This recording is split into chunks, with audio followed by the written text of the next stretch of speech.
And finally to Africa, where Niger's capital Niamey was rocked by protest over the weekend. Thousands of demonstrators demanded the withdrawal of American troops from Niger. Protesters showed their support for Niger's military junta, which revoked an accord last month, and that had previously allowed Washington to deploy 1,000 troops in Niger on 2 separate military bases. We have come here to support the CNSP and to say no to the American military base. We don't want Americans on our territory.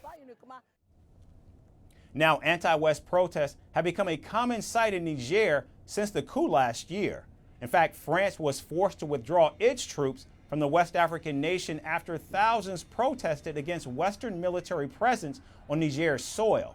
And now, less than a year later, the U.S. is facing the very same vitriol.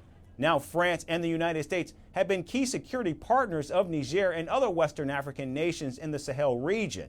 This included Burkina Faso, Mali, Chad, Mauritania, and Niger, of course.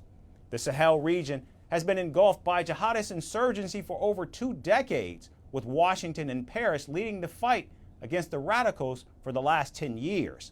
However, the Western powers have been pushed out after a series of military coups in the Sahel.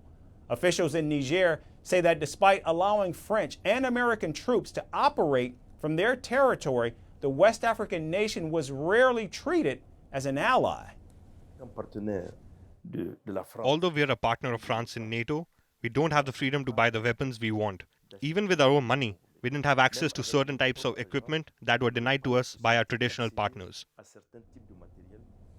And now, with France and the United States withdrawing from Niger, Russia is looking to fill the vacuum. In fact, Moscow has sent its senior military advisors to Niger along with an aircraft full of weapons, including surface-to-air missile systems. Now, support for Russia and its leader, Vladimir Putin, has been at an all-time high in Niger after the coup just last year. In fact, Putin even agreed to support Niger's military junta during the Russia-Africa summit in Moscow in 2023. Thousands even cheered the arrival of Russian weapons into the country. We sided with Russia because it offers us the opportunity to equip ourselves militarily, to equip our space to ensure its security. Russia is like a guarantee for the African people, for Niger in particular. We are here to support the CNSP and its ideology vis-a-vis Russia. Russia as a country is welcome here. As long as they respect our ideologies, our commitments, we have a win-win cooperation. Even Russian flags have been a visible sight at the anti-U.S. protests in Niger. And now it looks like African nations, and especially their juntas, are in fact picking sides. And amid growing anti-West sentiment, Putin is looking to replace the West, at least in the region. From impeachments to inaugurations, if it's a political story, we are on the scene.